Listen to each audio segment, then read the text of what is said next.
Друзья, всем привет! В этом видео я расскажу все подробно о новинке Geely Manjaro.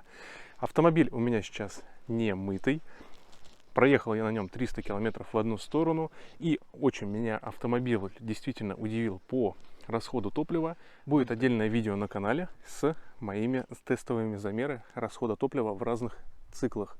Очень интересное видео получилось, поэтому переходите на канал и смотрите это интересное видео. В целом хочу показать вам, как пачкается автомобиль на трассе. Вот такая вот у нас была интересная езда. Соты, решетки, радиаторы очень крупные. Кстати, дизайном очень напоминает новинку Livan X3 Pro, только с дополнительным обилием хрома. На самом деле, очень обязательно, я считаю, нужно делать дополнительный аксессуар в виде сетки в решетку. Обязательно, для того, чтобы все вот эти живность не летела в сам радиатор. Сота радиатора, вот уже видно, что очень много мошкары попало в сам радиатор. И надеюсь, что ребята из Lian Market сделают какие-нибудь интересные 3D вставки, чтобы было одно из дополнительных решений, как защитить радиатор ДВС. В целом в автомобиле отсутствуют у нас противотуманные фары, к сожалению, но зато у нас уже здесь используется полностью светодиодная оптика в линзе. И автомобиль освещает дорогу в темное время суток намного лучше, чем Geely Tugela и Geely Coolray, который является одним из топовых в своем сегменте по ночной оптике. Вот так выглядит ключ от данного автомобиля. Абсолютно такой же ключ, как и в Geely Coolray. Мы можем завести автомобиль с помощью штатного брелока, и автомобиль у нас завелся. Загорелись габариты. В целом также можно и его заглушить, нажимая нижнюю часть на нижнюю кнопку.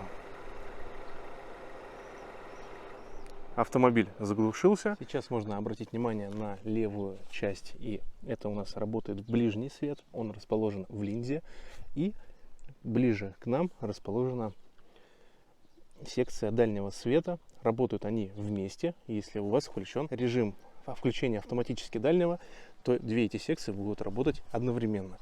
И из-за того, что они в линзе, качество оптики в ночное время просто замечательное. И действительно одно из самых лучших в классе среди конкурентов.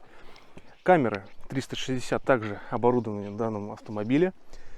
Очень часто владельцы Geely Manjaro отмечают, что в эту решетку радиатора залетает очень много разной живности и остается даже в этой области около камеры.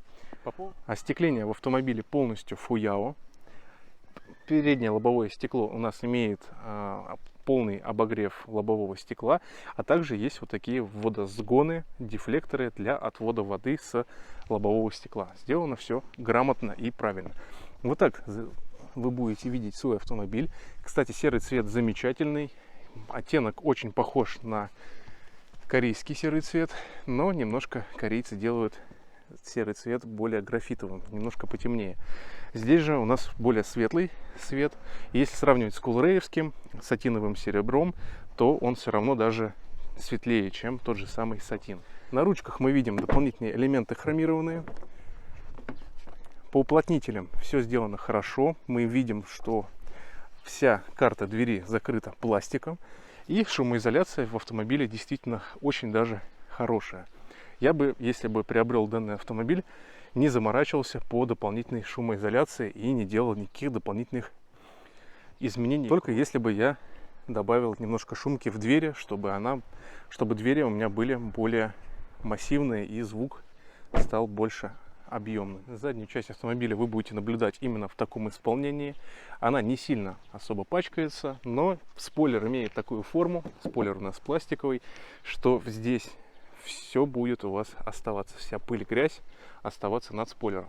В Geely Coolray было классно сделаны прорези в спойлере, чтобы потоки воздуха вам очищали заднее стекло. Спойлер на Geely Manjaro при механическом воздействии не ходит ходуном, как в тех же самых Cherry Tiggo, да, во всей линейке Cherry Tiggo. И могу сказать большой плюс. Воду он также не пропускает, как тот же Cherry Tiggo 8 Pro Max. Ну и в целом собран автомобиль очень достойно. По зазорам задней крышки багажника все идеально, а также водосгоны на задней крышке имеют дополнительный виброизолирующий материал, которого так не хватает на колесных арках автомобиля. Здесь этой части тоже, хочу сказать, поставить наивысший балл. Ну и дворник у нас не обогревается нитью обогрева. Далее, очень интересный факт, который я заметил в данном автомобиле. Это у нас китаец, и я считаю, что это один из самых красивых китайцев, ну и в принципе один из самых лучших китайских автомобилей на данный момент. И в дизайне они смогли сделать очень красивый автомобиль. И мы можем наблюдать заднюю оптику и переднюю на одном уровне. Как мы все знаем, обычно у китайцев очень приподнята задняя часть кормы, и задняя оптика слишком задрана вверх. От этого в китайских автомобилях очень часто вы можете заметить маленькое заднее стекло. Здесь же китайцы сделали фальш, очень необычно и красиво сделали здесь. Задняя оптика у нас располагается по-европейски, но стекло мы видим очень большим. Но по факту, когда мы в него смотрим, мы наблюдаем очень маленькое заднее стекло. Оно затонировано, и мы не видим пластиковые части, которые располагаются внутри самого багажника. Соответственно, получается такая немного иллюзия. По багажнику смотрите обзор на моем канале в сравнении с габаритами с Kia Sorento. Ну и в целом сервопривод багажника есть, работает все безупречно, скорость меня удовлетворяет, но я бы здесь дополнительно проклеил номерную защиту вставки для того, чтобы она со временем при эксплуатации у вас сильно не натирала лакокрасочное покрытие в автомобиле. По зазорам в автомобиле все сделано хорошо. Минимальный зазор задней крышки багажника. Надеюсь, никаких проблем в зимнее время не будет. Лючок полностью изолирован от металла и все покрыто пластиком. Мягкая резина также используется. И вот этот лючок бензопака не забывайте смазывать силиконом в зимнее время, для того, чтобы он у вас не примерзал. По дверям тоже все очень хорошо. По стыкам китайцы стали делать намного лучше. Все зазоры соблюдены, они минимальны. И таких проблем, как было в Geely Tugela, здесь я тоже не нашел, и придраться очень сложно к сборке данного автомобиля. Очень многие владельцы Geely Tugela считают этот автомобиль ниже уровнем, чем Geely Tugela, но я не могу так сказать. Я считаю, все равно этот автомобиль намного лучше, так как даже есть третья зона климата. Ну и в целом он на голову выше по оснащению и головному устройству, чем в Geely Tugela. Многие хаят его за то, что багажник не имеет дополнительных ворса, никакой ткани. Но лично для меня это не является никакой проблемой. Я считаю, это даже более плюсом, чем минусом. Натираний лакокрасочного покрытия внутренней части обивки пластика не выявлено. Все сделано очень хорошо, и за это я могу похвалить Geely Manjaro и поругать Kia и Chery. И вот так, конечно же, выглядят уплотнители дверных арок. Очень сильно пачкаются, но хочу похвалить опять же Geely. Coolray очень часто в моем автомобиле засыпала эту часть арки песком, да и в принципе пылью с дороги. Сейчас здесь все чистенько, все хорошо, немножко пыли образуется только в этой части. В этом я вижу, что китайцы действительно сделали большой успех, и на вот этом уплотнителе у меня тоже очень много было скапливалось песка. Здесь же можем увидеть, что снизу его нету, сверху он немножко каким-то образом появляется и может так же, как и в моем автомобиле, натирать лакокрасочное покрытие. Там я сделал тоже зоны риска, проклеивал дополнительной полиуретановой пленкой. То есть тут очень много дополнительных уплотнений, но не всегда они все-таки спасают от натирания. Клиренс в автомобиле действительно имеет 21 сантиметр. В автомобиле используется псевдовыхлоп. И Вот так выглядит настоящая патрубки выхлопной системы. Соответственно, давайте пройдемся по днищу, посмотрим основные моменты. И хочу также обратить внимание на оцинковку днища. Она также здесь частичная. В этом месте посмотрим. Оцинковка бьется. Есть оцинковка горячим методом. И вот здесь давайте мы с вами посмотрим. Здесь уже оцинковка отсутствует и обычный катафорезный грунт. Соответственно, вот так у нас все частично защищено. Некоторые элементы у нас алюминиевые. Банка выхлопа сделана более-менее качественно. Очагов коррозии вообще не обнаружено. Минимальный клиренс в задней подвеске составляет 21 мм под защитным экраном. Реальный клиренс Geely Manjaro составляет 20 сантиметров под самой низкой точкой спереди автомобиля фетровая защита. Если будете устанавливать еще защиту Картера, она съест порядка 20 мм. И машина во всех моих геометрических вывешиваниях проходит замечательно и нигде не задевала нижней частью пластиковой защиты. И было, в принципе, все даже очень замечательно, но владельцы обязательно дополнительно ставьте металлическую защиту. Пороги у нас полностью прикрытые. Вот так они выглядят и вот так они пачкаются. И, соответственно, уплотнитель у нас есть, он работает, грязь вся скапливается, но она также будет натирать вам лакокрасочное покрытие, как это натирается на Geely Tugela. И со временем может стираться лакокрасочное покрытие вплоть до цинка и вытирать цинк, и, в принципе, может образовываться ржавчина. У многих владельцев даже на Exit VX были такие же проблемы. Поэтому, чтобы таких проблем не было, я рекомендую здесь сделать дополнительно оклейку пленкой, либо напыляемой броней. Здесь же мы видим, немножко остается и пачкается пластиковая накладка. Почему? Мой рост даже 2 метра. И для того, чтобы беспроблемно попасть в салон, нам нужно где-то на полметра поднять ногу, чтобы не испачкать данную накладку. И это касается не только моего роста. Все, кто присаживались в данный автомобиль, столкнулись с таким дискомфортом. Но это того стоит. Кто-то может заморочиться, купить дополнительные подножки выдвигающие для своих детей. Я не знаю, есть ли в этом смысл, но в целом с этим жить можно. И сейчас я объясню, почему в этом я вижу, наоборот, плюсы. По сидению все очень замечательно. Небольшие износы есть на вот этой части. Она обычно у высоких владельцев очень сильно изнашивается с этой стороны. Но по коже само сиденье имеет очень более выраженную длинную подушку. Не такая длинная, как на европейцах. Хотелось бы все-таки немножко, чтобы можно было выдвинуть ее вперед. Кожа приятная на ощупь. К рыбному запаху этой кожи я уже привык и снюхался, как говорится. Боковая поддержка очень хорошая.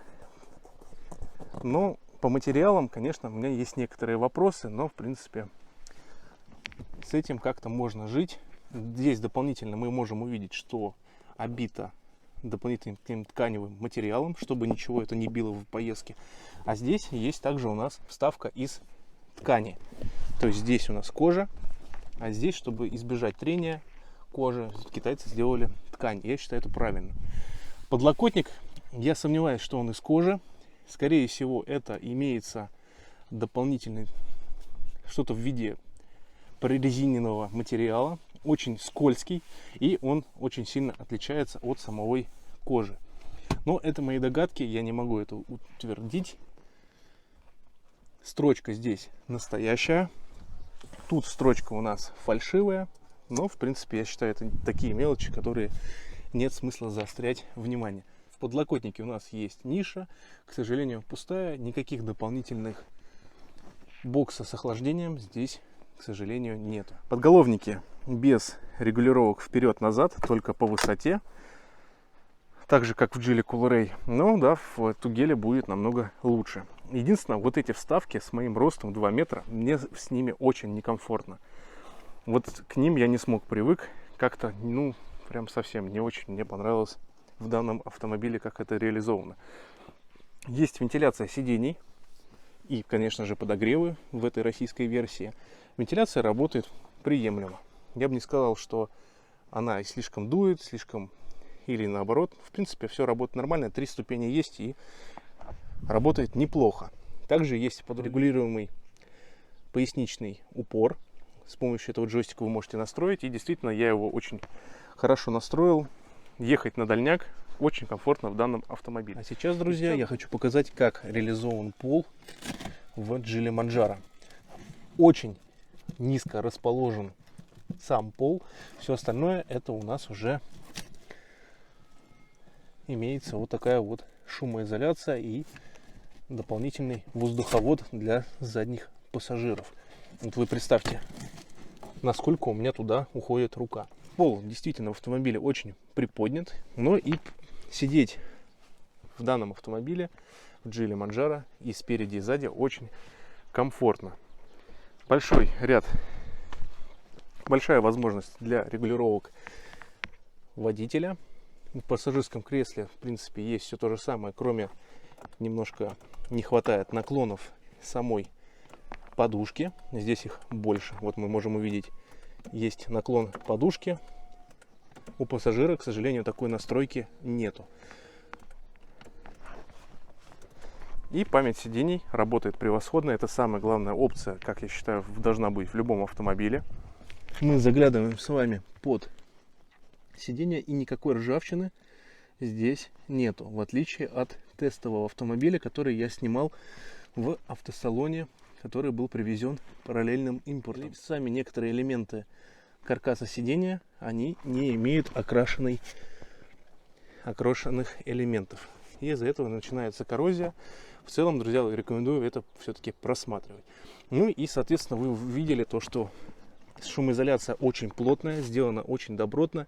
И из-за этого пришлось Geely делать вот такой вот большой порожек, через который вам нужно будет перешагивать, чтобы не испачкать. Зато вы получаете замечательную шумоизоляцию. Ну и хочу вам показать коврики. Это стандартные коврики Geely. Если вы покупаете новый автомобиль, мне кажется, лучше самостоятельно приобрести коврики. В той же компании, например, Евромат 3D, текстильные коврики замечательные производятся. Так как у оригинальных есть свои нюансы, и заключаются они в креплениях. Вода поступает через вот эти крепления, и часто у вас в зимнее время будет здесь потоп. Поэтому при покупке озаботьтесь об этом заранее. Педальный узел меня разочаровывает после Geely Coolray. Очень все простенько, но с другой стороны можно сказать большой плюс, что по сравнению с Geely Coolray и Geely Tugela, здесь мы видим дополнительно изолированный пластик и не видим всех механизмов рулевого управления.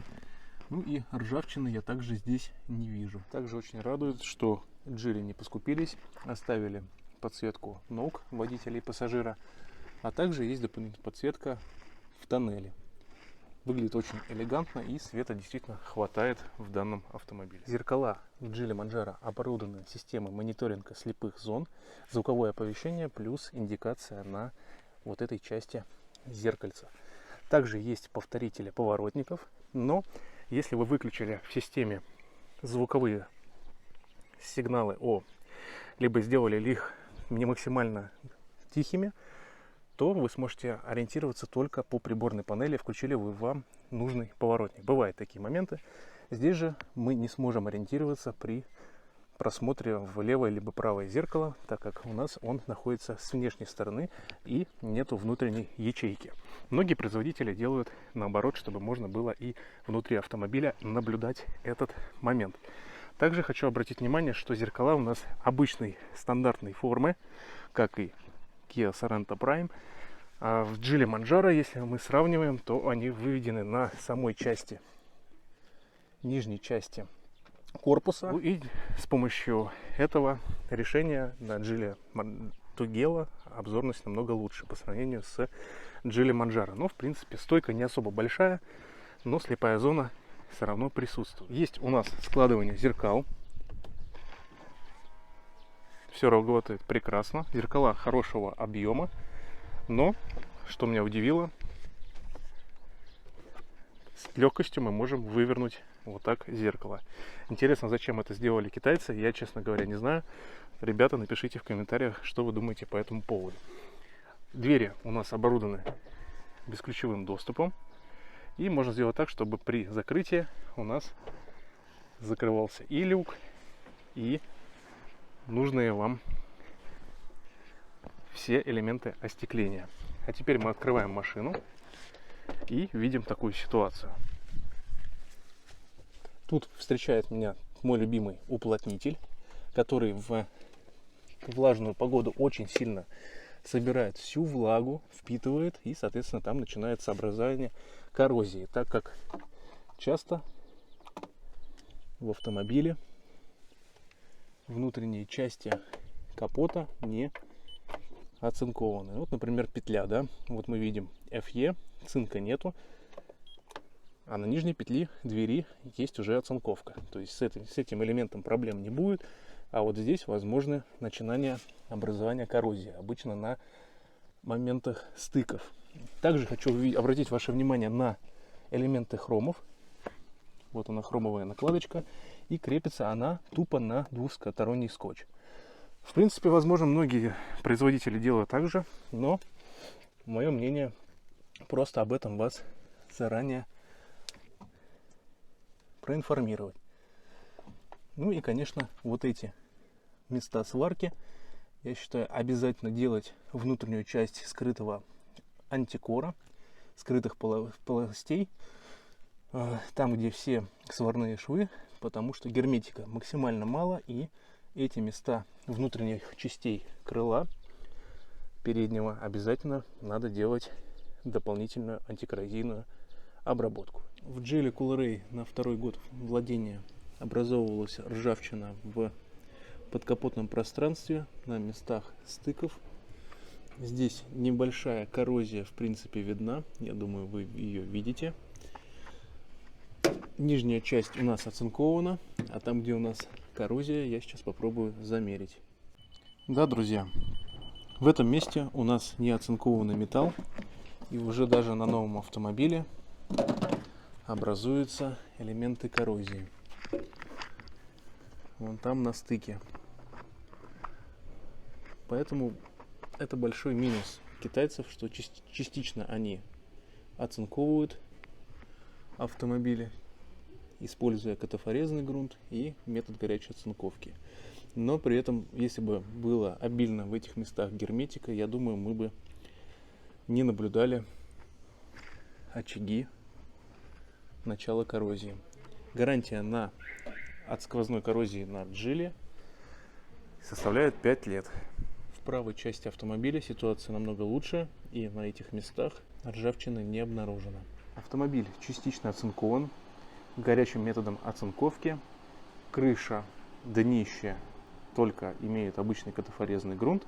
И в целом хочу показать капот автомобиля на пробеге 7000 километров. Соответственно, у нас есть много сколов. Раз, два, три. И вот здесь большие. И пробило до цинка. Соответственно, ржаветь ничего не будет. Но если вы бережете свой автомобиль, я, в принципе, наверное, тоже могу рекомендовать его закатать в полиуретановую пленку. Отдельные части, например, тот же капот и часть крыши, либо полностью крыша. Капот автомобиля оцинкованный. Проверяем его. 84 микрона, оцинковка есть. И смотрим внутреннюю часть капота. Да, действительно, Geely перестали экономить и сделали двухстороннюю оцинковку капота, а также силового элемента. И мы видим шумопластины для изоляции вибраций и шума, но немножко их маловато. Но в целом автопроизводители на этом многие экономят. И давайте проверим крюк. Крюк у нас не оцинкован, у меня он начал ржаветь на второй год владения китайским Geely Coolray. Еще один элемент износа — соединительные части воздуховода, которые находятся на дверной карте. Воздух идет вверх на стекло. И здесь скапливается вся пыль, грязь. Она частично из такого твердого пластика с небольшим таким, из плотной резины, из очень плотной резины. Соответственно, здесь вот мы видим, как скапливается грязь. И образуется трафарет всей грязи на пластиковом вот этом элементе. Стер я всю эту грязь, но при хорошем освещении, в солнечную погоду, при бликах можно будет увидеть вот эти моменты износа и натираний. Конечно, оставляет желать лучшего. Все-таки автомобиль надо во многих местах дорабатывать. Крепления изофикса расположены в очень удобном положении. До них с легкостью можно добраться. И я думаю, проблем не будет с креплением детских кресел. Но единственное, для меня важный фактор, что разместить вы только сможете 2 детских кресла. Посередине никаких изофиксов у нас нету. И посмотрим, что у нас под сиденьем. И мы видим вот такие дополнительную шумоизоляцию сиденья заднего ряда. И как я говорил ранее, автомобиль частично оцинкован. И, например, в этом месте мы имеем всего лишь катафорезный грунт. Но частично здесь встречается в автомобиле двусторонняя оцинковка методом горячей оцинковки. По сравнению с Geely Tugela у Manjaro действительно есть один недостаток. Это отсутствие регулировки по высоте ремня безопасности у переднего водителя и пассажира. Но из плюсов то, что мы видим, основание ремня у нас крепится не на пластик, где расположена обычная часть ремней, а именно на салазке самого сиденья. Сам каркас пластиковый, здесь монтировано основание ремня безопасности. Это, в принципе, плюс и при уборке. В принципе, это больше эстетика на самом деле. А теперь тест закрытия автомобиля при небольшом открытии стекол. Идеально. Вот этого я и хотел увидеть от Geely. Как вы помните, я на Атласе показывал, что очень сильно бренчат стекла на Geely Coolray, да и, в принципе, на многих тестированных автомобилях. Но здесь я могу похвалить Geely. То, что в этом автомобиле они все довели до ума. Мы видим двойное остекление, 2 тоненьких стеклышка от Fuyao Glass. И сзади у нас тоже стекла Fuyao, но одинарные, не двойные. Но вопрос, зачем делать такое спорное решение, когда здесь мы видим вот такую большую толщину. К сожалению, у меня инструментов нету для замера, но на глаз могу сказать, что они по толщине практически идентичны.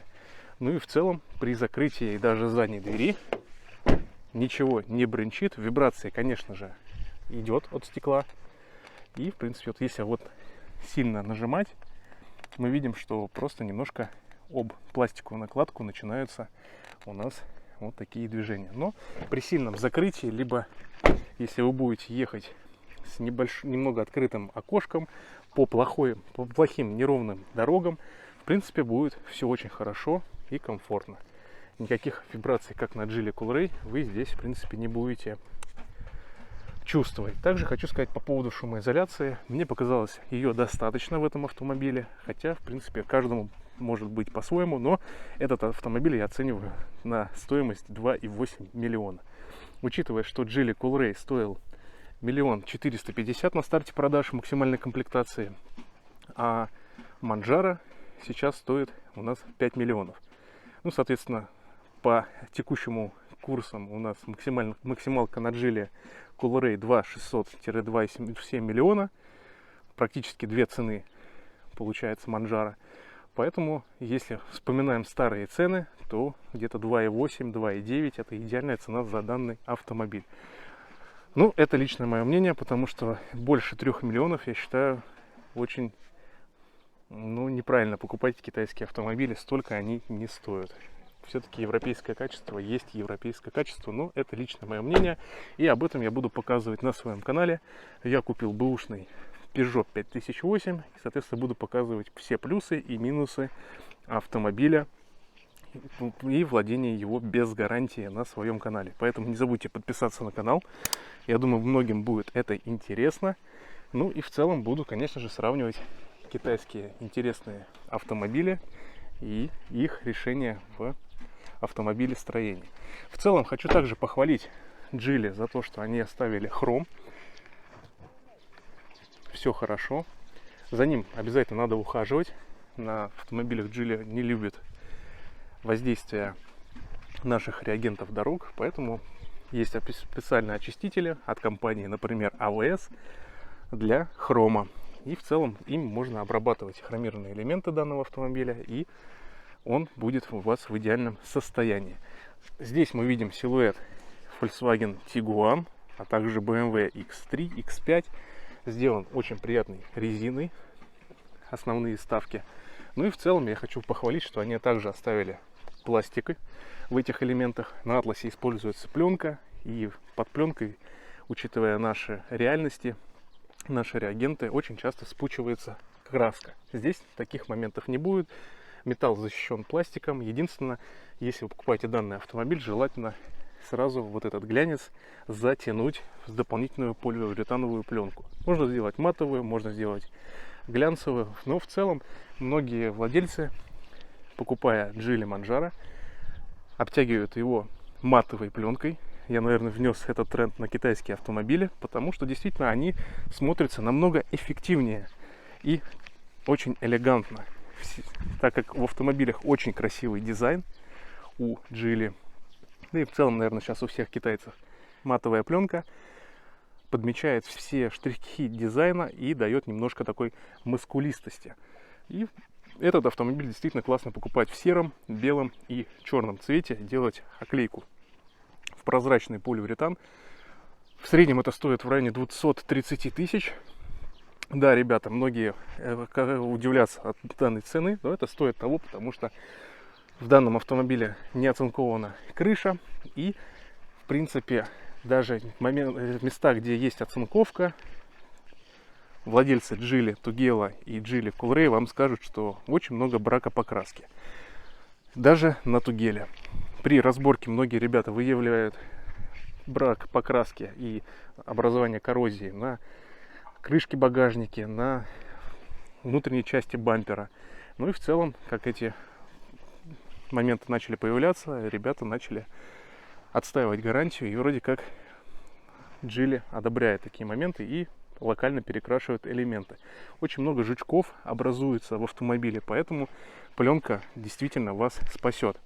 А также не забываем, друзья, клеить дополнительно, снимать вот эти пластиковые накладки и под ними также проклеивать, потому что на 3 года владения, если вы столько будете владеть данным автомобилем, здесь очень плотные стыки этого пластика, все не идеально прилегает, никакой дополнительной резиночки здесь нету, и она натирает от трения лакокрасочное покрытие данного автомобиля. И вот здесь я уверен, что через 3 года начнется образование коррозии. Этот пластик сотрет весь оцинкованный слой и будет образовываться ржавчина. Вот обычно на 3-й год все это появляется на этих автомобилях, как и ржавчина внутри крыльев, и оттуда все идет. Пока резина Roadstone мне в принципе понравилась, ее не сносят при смене колеи, ну и по управляемости в дождь тоже в принципе неплохо. Как вы можете увидеть, я снял декоративные элементы пластиковые на задней арке. Выглядят они таким образом. Можно увидеть крепление пистоны, как располагается, ну и соответственно как закидывает сильно грязью данный молдинг. Крепится он на саморезе снизу, поэтому обязательно сначала снимите саморез, который располагается в нижней части заднего бампера. И также я решил проверить нововведение Geely, как они делают вот эти молдинги. Давайте мы с вами более детально посмотрим. Также используется саморез для установки данного молдинга. Ну и плюс ко всему, как я уже сказал, что очень сильно плотно он может натирать лакокрасочное покрытие самого кузова автомобиля.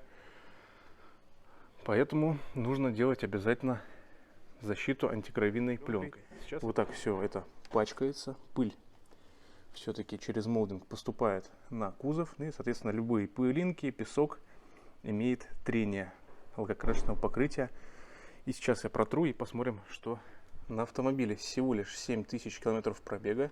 И вот здесь мы можем увидеть натирание лакокрашенного покрытия как раз данным молдингом. Молдинг у нас никаких мягких поверхностей для изолирования трения здесь не используется в данном молдинге. Поэтому можно либо даже просто его проклеить и не клеить саму пленку на кузове. В целом, я думаю, это спасет от дефектов лакокрашенного покрытия. Ну и также хочу показать вот это место. Здесь китайцы пошли интересным методом и решили, помимо креплений на саморезы в двух точках, использовать еще и двухсторонний скотч. Мало, конечно, он может спасти от натирания. Здесь мы можем увидеть, что уже образовались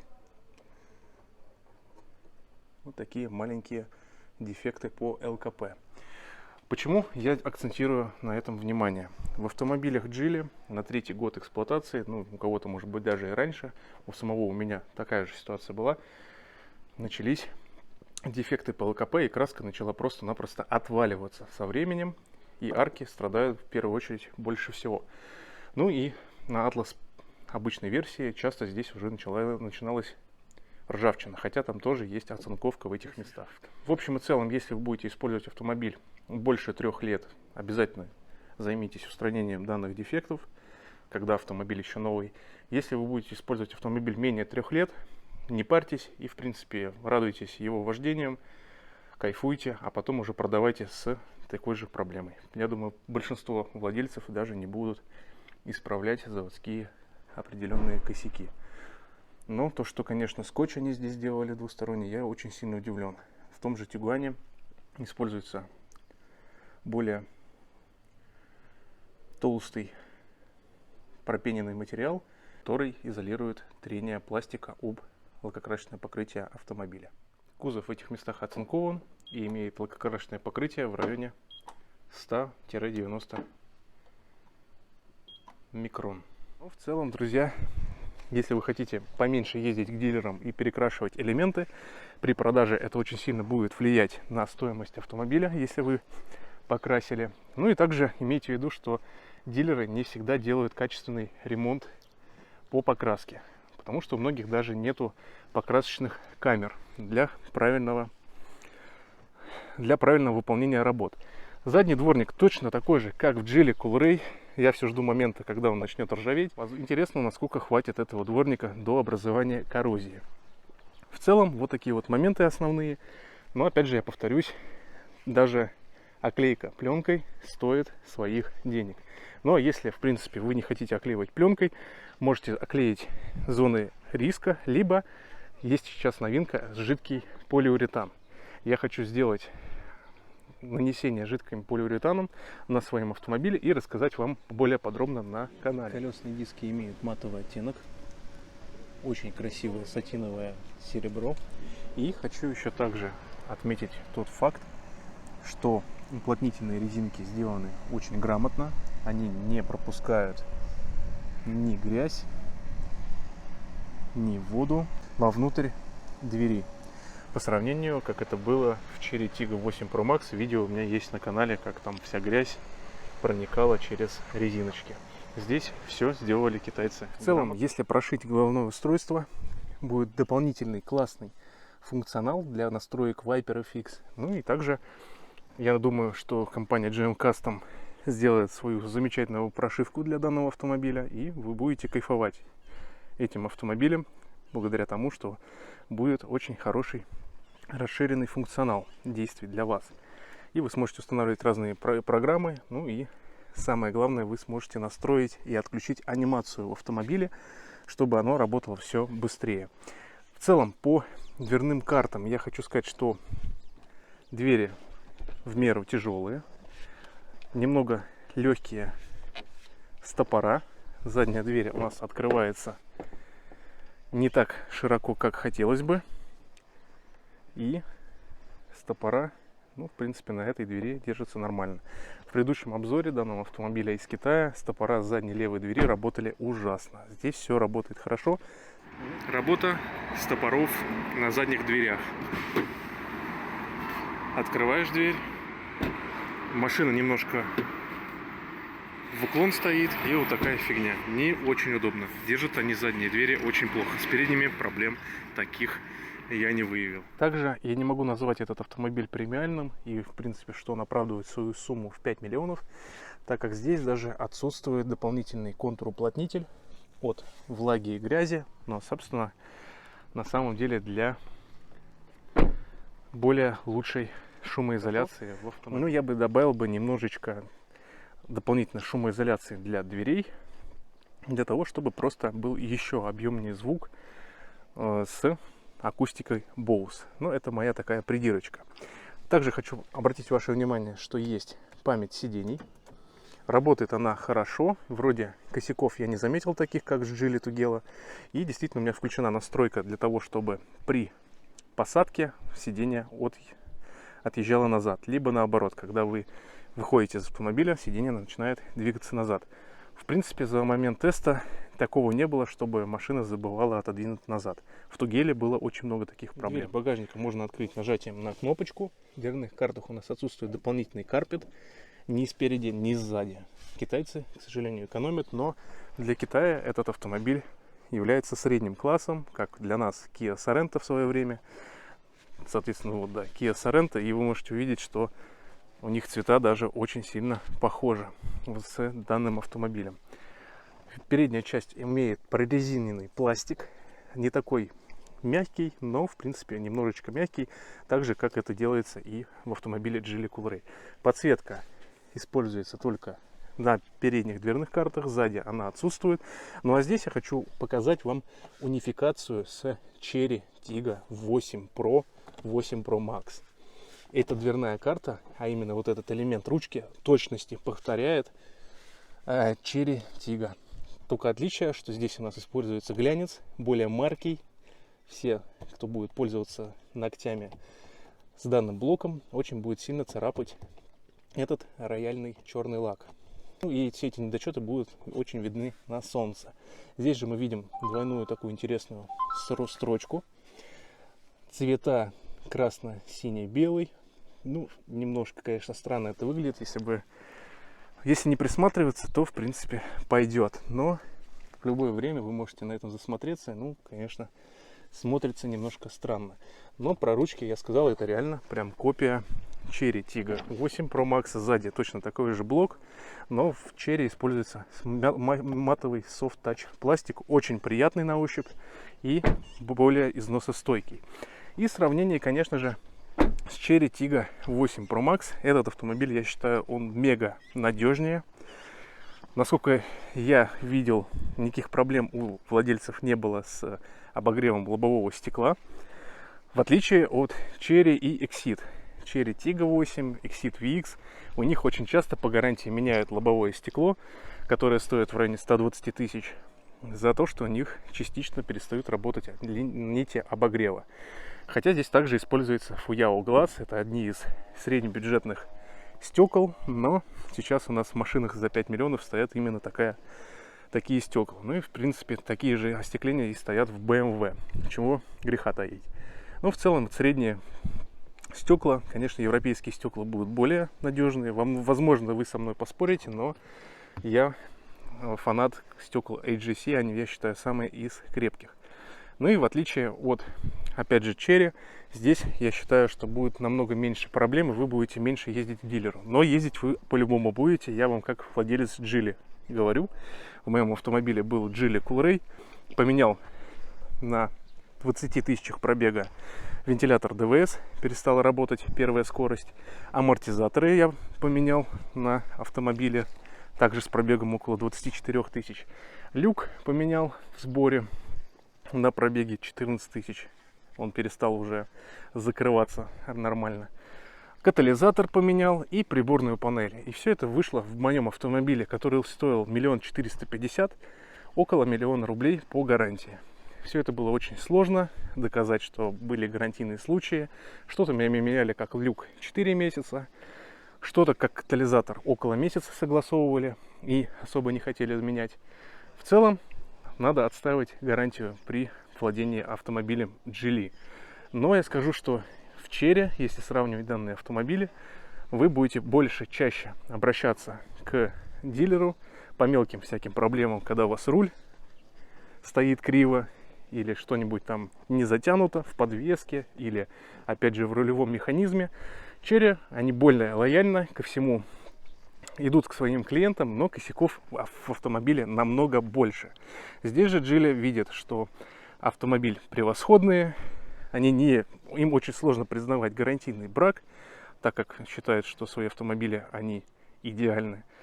Ну и в целом приходится повоевать за гарантию в данных автомобилях. Это мой пользовательский опыт владением Geely Coolray в районе 3 года и 3 месяца, которые я продал в дальнейшем. И хочу сказать по поводу этих автомобилей, что вот за 3 года я понял, первый год ты говоришь, что эти автомобили лучшие, и они лучше всех европейцев. Второй год владения ты понимаешь, что да, есть проблемы, и какие-то проблемы есть и у других автопроизводителей, и ты так себя утешаешь. И третий год владения ты уже понимаешь, что проблем этих достаточно, и то, что узлы и агрегаты некоторых запчастей, например, как катализатор, панорамная крыша, именно люк-механизм, вентилятор, сделаны из посредственных материалов, когда много заводов делает одну и ту же комплектующую, но статистика по браку показывает иное, что кому как повезет. Один завод делает с минимальным процентом брака, тот же, например, дворники, у некоторых ржавеют, у других нету, а некоторые заводы делают с максимальным процентом брака, и вот мой автомобиль сорвал джекпот, я говорю про свой Geely Coolray. 5 поломок за 3 года, я считаю, это мега дофига. И у меня было еще много претензий, которые, в принципе, не исправились в моем автомобиле. Но я вижу, что прогресс идет, и в автомобилях Geely стараются делать лучше, но причем очень сильно завышая цену. Но за эту цену, за 5 миллионов, я считаю, люди вообще не должны ездить к дилерам и воевать за правоту в гарантии. В целом, вот такой вот мой опыт. И сам я пришел к тому, что лучше владеть немножко бэушным автомобилем, но европейского качества, так как цены на данные комплектующие слишком завышены. Очень завышены. Как бы я вам сказал, что миллион в сумме стоят эти все комплектующие на Geely Coolray. Это дилерские цены. Возможно, можно все это приобрести дешевле. Но вот напишите в комментариях, сколько стоит Фуяо стекло на данный автомобиль с обогревом. На Geely Coolray оно стоило в районе 55 тысяч, а на Manjaro, конечно же, он будет стоить дороже, но на другие бренды, как Peugeot, то же самое стекло Фуяо стоит будет около 8-15-20 тысяч с полным обогревом. Панорамная крыша имеет очень большую площадь, и давайте мы ее откроем, и я вам кое-что расскажу.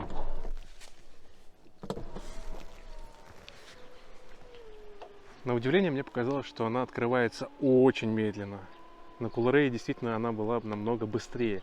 И так как я уже имею опыт эксплуатации в замене люка и знаю уже все китайские интересные рандомы запчастей, так я называю, когда разная запчасть делается на разном заводе, вот здесь мы видим вот такой уплотнитель. Точно такой же был уплотнитель на моем Coolray 2020 года. Он из такого материала, как даже не знаю, как что назвать, и боюсь, что все-таки с ним могут быть проблемы, потому что у многих людей он деформировался при морозе, он то дубеет, а потом уже Geely его заменили не на такой шершавый материал, не такой мягкий, а более плотный и более износостойкий. И, соответственно, я его заменил вместе с вот этой частью, и вот этот уплотнитель меняется именно вместе с задним стеклом. Это одна из запчастей, которая идет в сборе с этим внутренним уплотнителем. Вот вы видите уплотнитель, он идет со стеклом. Этот идет отдельно на все основание панорамной крыши. Сам люк из пластика. Здесь мы видим трусы, так называемые, не очень аккуратное завертывание потолочной ткани. Но в целом даже на Volvo китайской сборки вы можете увидеть такую же картину, но на шведской сборке такого уже не будет. Сам механизм салазок сделан из алюминия. За это я хочу похвалить Geely. Они посмотрели у японцев, как и делают другие все автопроизводители. И этот механизм будет более надежный, потому что в Coolray используется пластик, и от трения пластиковые направляющие люка начинают переставать закрывать либо вибрировать именно основание вот этого механизма люка. Также хочу отметить, что вижу много смазки, которая используется на направляющих алюминиевых. И, друзья, не забывайте обслуживать люк раз в сезон. Обязательно делайте. Если не хотите заморачиваться со смазками, просто отдавайте дилеру, и за 3000 рублей, обычно это стоит у дилеров, они вам полностью обслужат и очистят ваш механизм люка, а также должны помыть вот эти вот дренажные отверстия, которые располагаются по периметру. Ну, либо вы можете это сделать все сами. Пока здесь я вижу все заводское, очень большое обилие смазки, и за 8000 километров пробега, я думаю, тут очень многие пользовались данным люком, но вот так вот он очень сильно скапливает всю грязь, которая есть, а также вот песок с дороги мы тоже видим. Ну а на зиму не забывайте внутренний вот этот уплотнитель также смазывать силиконовой смазкой, чтобы он не дубел. Сам люк используется от фирмы Fuyao Glass, стеклянный. Также можно, в принципе, забронировать и желательно сделать дополнительно бронь крыши, так как крыша у нас не имеет оцинковки, а используется обычный катафорезный грунт и невысокое лакокрасочное покрытие. Слава богу, что есть литые рейлинги, на которых допустимо использовать эксплуатацию бокса с определенной скоростью и с определенным весом, который будет написан в инструкции к этому автомобилю. В целом все даже очень неплохо, но в Coolray использовался от фирмы Webasto. Здесь же мы видим Fuyao Glass. Также очень радует в автомобиле то, что дали возможность пользователю решать, открывать автоматически шторку или оставлять ее открытой, как я это использую обычно в своем автомобиле. И хочу также заметить, что помимо того, что панорама у нас очень большой площади, шторка толстая, никакого света не пропускается, и это тоже большой плюс. Если сравнивать, например, с Geely Coolray, та сетка более тоненькая, и, конечно же, она не так эффективно защищала от солнца, как шторка в Geely Manjaro. У водителя отсутствует ручка безопасности, а у всех других, конечно же, они есть. Отличаются они с Coolray, очень сильно отличаются. Почему? Есть, конечно же, у них микролифт, но отсутствует дополнительная перфорация. Здесь была в Coolray перфорация, она была очень приятная на ощупь, и действительно, ручка не соскальзывала. Здесь отсутствует она, и есть небольшой люфт.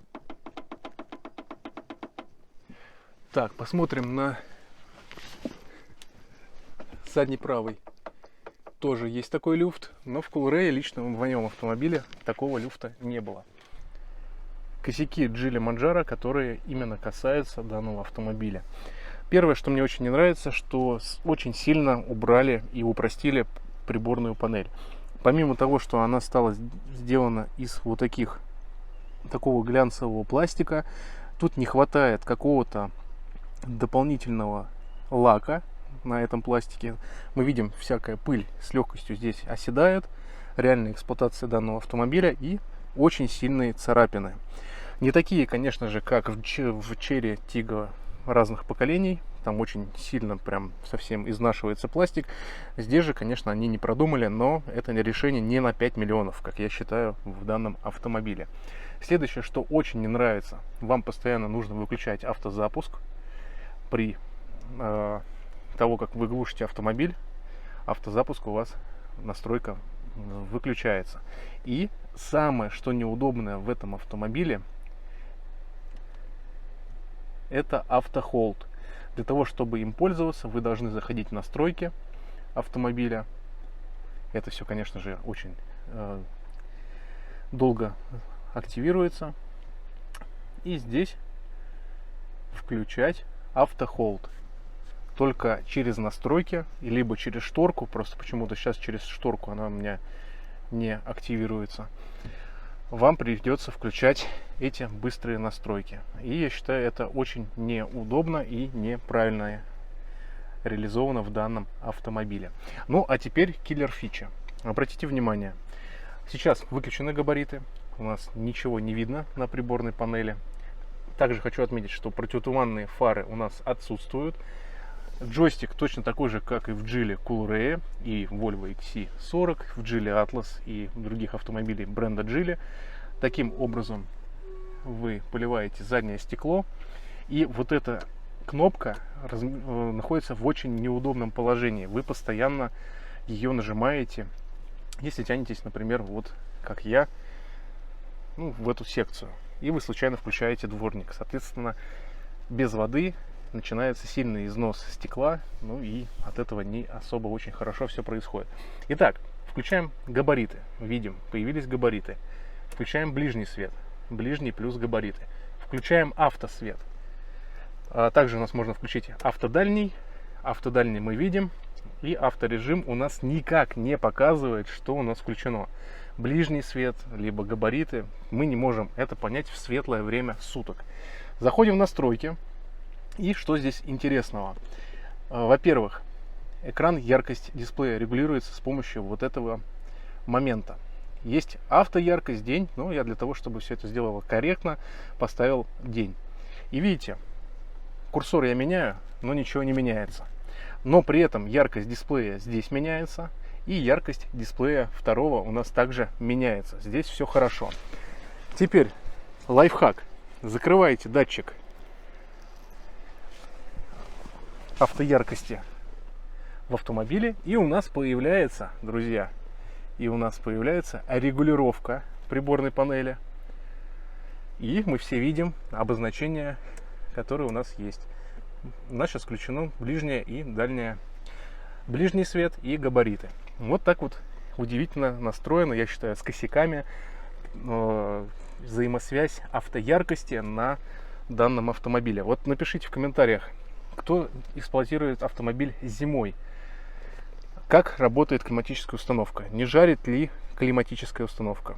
Во многих автомобилях Geely она то холодит, как, например, в Тугеле, то жарит, как в Coolray до 2023 года. Здесь же у меня сейчас 34 градуса тепла, я только потянулся вам показать и уже активировал задний дворник с помощью этого лепестка. Это сделано ужасно неудобно в данном автомобиле. На автомобиле сейчас пробег всего лишь 7300 километров. Вот мы сейчас можем увидеть. И хочу показать вам износ кожи. А вот он точно такой же, как и в моем автомобиле. То есть те люди, которые используют автомобиль вот таким хватом, держат автомобиль правильно, используя большой палец в этой ячейке. Слева износа такого сильного нету, но справа мы видим вот такое заморщинивание этой кожи. Но это 100% эко-кожа в данном автомобиле.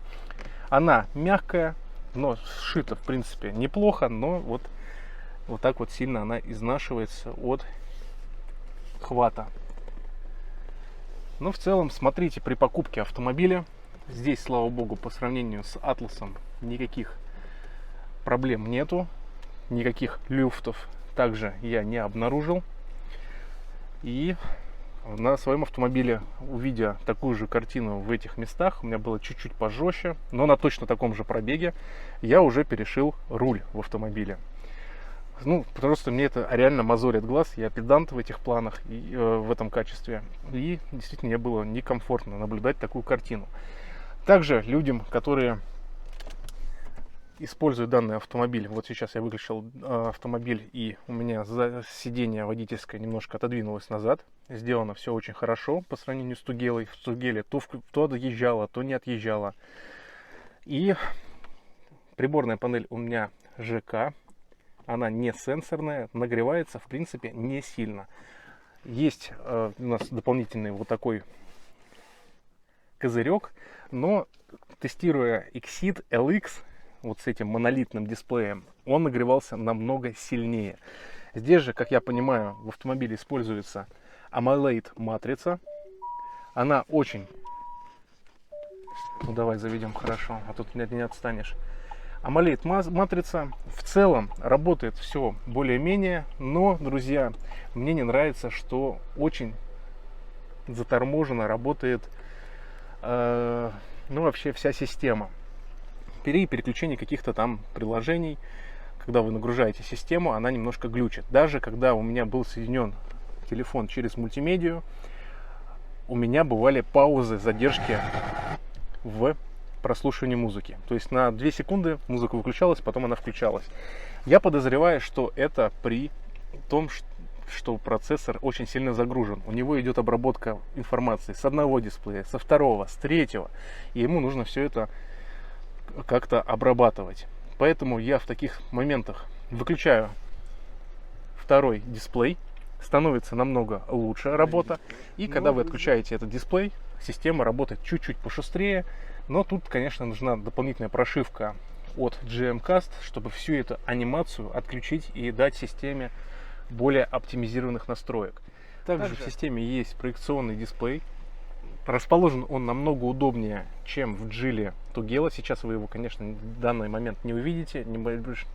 Немного другое освещение. В облачную погоду его не особо видно, даже при максимальной яркости. Но в целом так на всех проекционных дисплеях. Но хочу отметить, что тут больше диапазон настроек. Вы можете еще выше настроить, как вам нужно. Даже я с ростом 2 метра настроил с удобством проекционный дисплей, и мне очень комфортно, и хочу сказать, что он намного более информативный по сравнению с Geely Togelo. Geely Togelo он более урезанный. Здесь же мы видим больше настроек в адаптивных круиз-контроле, больше подсказок, и даже мы можем отключить максимально яркость данного помощника проекционного дисплея, чего нельзя было сделать в Geely Togelo. Слишком даже на минимальной яркости все равно он резал глаза. Но также был выявлен недостаток этого проекционного дисплея. Расположен он вот здесь. И на высокой скорости, даже при идеальных условиях дороги, начинается вибрация именно со 100 км в час. И вот этот проекционный дисплей, который здесь вы видите, он начинает немножко мозолить вам глаза. И считывать с него информацию очень сложно, потому что он начинает немножко ходить вверх-вниз. Ну и, соответственно, на него ориентироваться уже сложнее и не особо приятно для ваших глаз. А также на скорости превыше 100 км в час, до 100 никаких проблем нету. Из-за аэродинамики даже эта сетка не спасает. То есть она у нас защита от аэродинамики, от ветра, чтобы не было завихрений на основании механизма люка. И также эта сетка сделана для того, чтобы никакая мошкара не летела именно в сами механизмы люка, и никакой грязи не оставалось от этой мошкары. Ну и, соответственно, на 100 км в час она очень сильно вибрирует и появляется завихрение воздуха. На Coolray же такой проблемы не было, и в принципе даже до 110, до 115 можно было ехать с открытым люком, и такого вот сильного завихрения в салон я не чувствовал. Но здесь это именно специфика данного автомобиля. Следующее, что мне очень не понравилось, как перфекционисту, вот такая вот искусственная алькантара. Мне очень хочется сразу же взять машинку для катышков и пройтись, удалить все эти катышки. Возможно, кому-то они и будут нравиться, но мне лично они как-то все-таки мозолят глаза. Ну, черный потолок приятный, да, на ощупь, очень приятный, но все-таки очень на любителя. И вот такие обычные козырьки, это те же самые козырьки, как и в Coolray. По температуре хочется отметить, что более холодный белый цвет. В Coolray он более теплый, то есть, грубо говоря, здесь 6000 кельвинов, а в Coolray там около 4000 кельвинов. Также за 5 миллионов хотелось бы, чтобы боковая шторка закрывала вам больше солнца, была выдвижная секция, но здесь такого нету. Сам козырек фиксируется хорошо, никаких проблем нету. В Coolray были дефекты в креплении, в некоторых партиях. Здесь такой проблемы я не вижу. В принципе, все фиксируется и держит свой козырек. Зеркальце у нас безрамочное, с автозатемнением. У него есть также дополнительная вот такая накладочка. Она в Китае также идет, но кто-то называет это транспортировочным вариантом. Лично я думаю, что это не транспортировка. Кто-то один придумал, другой повторил. Это все-таки тоже элемент дизайна, но действительно без него намного элегантнее смотрится. Но китайцы не могли сделать так, чтобы оставить это зеркало. К сожалению, жалко, что нет у нас дополнительного видеорегистратора. Мы хотели бы все-таки видеть в этой секции не только камеры ассистентов, но и видеорегистратор с картой памяти. Но здесь, конечно, китайцы нас немножко решили сэкономить. Давай заведу тебя опять. По приборной панели таких косяков, как было на Geely Atlas, я не увидел. Когда ты включаешь поворотник, там была задержка 3 секунды. То есть сначала вы делаете действие, и через 3 секунды оно только появляется на приборной панели. То есть вы включили дальний свет, уже едете без дальнего, а приборная панель еще показывает дальний свет. Это было ужасно в Chery Tiggo 8 Pro Max. Это прям отвратительно. Здесь же такой проблемы я не выявил. Нагрева сильного нету, как я уже сказал ранее, на приборной панели. Ну и в целом, конечно же, хотелось бы сделать еще дополнительно матовую пленочку наклеить на основное вот это головное устройство. Матовое, антибликовое, на ней будет более приятно скользить ваш пальчик. Ну а также можно выключить полностью, и у вас появляется вот такая анимация. Можно ее менять, кастомизировать. Звезды падают, даже здесь на этом мониторе будет какая-то интересная информация. Но вы видите, что очень сильно остаются отпечатки пальцев. Соответственно, матовая пленка избавит вас от вот этих неприятностей. Ну и, конечно же, вот эту часть я тоже бы в какую-нибудь пленочку закатал. Все-таки 5 миллионов мы не так часто делаем такие покупки. И этот автомобиль, я считаю, замечательно эксплуатировать 3 года. За 3 года он не потеряет в стоимости, и вы за хорошие деньги продадите данный автомобиль. На 5 лет уже сложнее таким автомобилем пользоваться, так как гарантия на автомобилях Geely до 60 тысяч километров, в основном на самые главные узлы, которые у вас могут сломаться, как тот же самый катализатор. И стоит он весьма больших денег. По свету бортовому хочу отметить также изменения. Здесь очень приятный теплый свет в районе 3000 кельвинов. Напоминает лампочку накаливания по световой температуре, и действительно очень приятно для глаз в темное время освещения. Ночной режим в Geely Tugela. Тут уже без проблем можно отрегулировать яркость на приборной панели, на головном устройстве. Кстати, гудок весьма приятный. И одна из фишек, которая мне не нравится, я не смог нигде найти в настройках меню, регулировка вот этой всей подсветки. Она белая, она реально приятно смотрится глазу, но хотелось бы ее отрегулировать либо в минимальную, либо на минимум, либо на максимум, в зависимости от задач, в зависимости от освещения. Но, к сожалению, я так понимаю, это все настроено под автосвет, под автодатчик, под датчик света. Если кто-то знает такое решение, как это сделать вручную, чтобы настроить именно яркость, напишите в комментариях. А также, когда ты едешь в темное время суток, в сумерки, раздражает боковым зрением яркость кнопки Aero GLONASS. Вы можете увидеть, почему я об этом говорю, потому что вот тут вы сейчас можете увидеть, что яркость, она отличается от основных кнопок и кнопок блока Aero GLONASS. На Geely Coolray был точно такой же блок Aero GLONASS, но он не так ярко горел, и в принципе он не так сильно выделялся, как здесь. Не знаю почему, может быть он ближе к водителю выведен. В общем, вот такой дискомфорт в ночное время, в принципе, он может присутствовать. Но опять же, это если вы такие же педантичные, как и я, и, в принципе, любите, чтобы было минимальное количество световых приборов в ночное время, потому что многие очень любят, как и я, ездить ночью. Но есть люди, которые принципиально не ездят ночью, и, соответственно, это для них будет не проблема. Нажимаете в один раз кнопку, и включается у вас и боковой свет, и центральный свет вашего плафона. Это приятно для ваших маленьких детишек, которых вы будете возить на заднем ряде автомобиля. Также вы можете увидеть вот такую надпись Airbag. Он без отключения, соответственно, здесь в данном автомобиле на переднем правом пассажирском сидении запрещена эксплуатация детей в детском кресле, так как вы как подушку не сможете отключить. Здесь же мы видим дополнительную секцию и кнопку открытия бардачка. Бардачок, к сожалению, не обит карпетом, маленький объем, и вы можете видеть, А4 входит, но действительно он вот в таком вот положении будет немножко проминать ваши драгоценные документы. Но механизм закрытия отличный, и есть подсветка,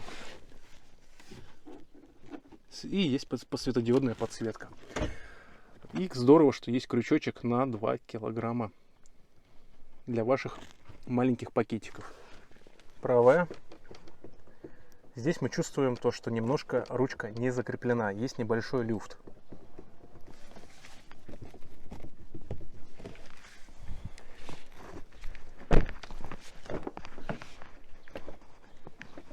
Передняя дверь также немножко не закреплена, вот именно по правой стороне. Но в целом вот такой вот момент. Также удивительно, что здесь нет никаких дополнительных резиновых вставочках. В Coolray она была. И в целом, конечно, у меня очень большие вопросы к именно вот этой части. Зачем они сделали, вот оставили такой большой глянец? Я до сих пор этого не понимаю. Если бы были французы, они бы сделали здесь выдвижные подстаканники. Но, опять же, конечно, лично для меня это не очень приятное решение в данном автомобиле. И здесь вот такая белая кожа, эко-кожа, соответственно. Приятная на ощупь, немножко мягенькая. Но вот здесь, конечно, тоже было прикольно что-нибудь сделать. В принципе, выступ такой интересный, элегантный. Ну и, конечно же, вот такая вот приятная на ощупь из Soft Touch пластика кнопочки. Здесь вы можете включать все нужное для вас в данном автомобиле. И настройки климатической установки. Все сделано точно так же, как на современных автомобилях европейских. И самое классное, что здесь Geely добавили все потоки. То есть вы можете одновременно включить поток на лобовое стекло, на средний, на лицо и на ноги. Обдув либо обогрев. Также есть вентиляция сидений. Здорово сделана, она может у вас, она вентилирует вам и попу, и спину именно у передних пассажиров. Есть подогревы сидений, все тоже можно включить, если завести автомобиль.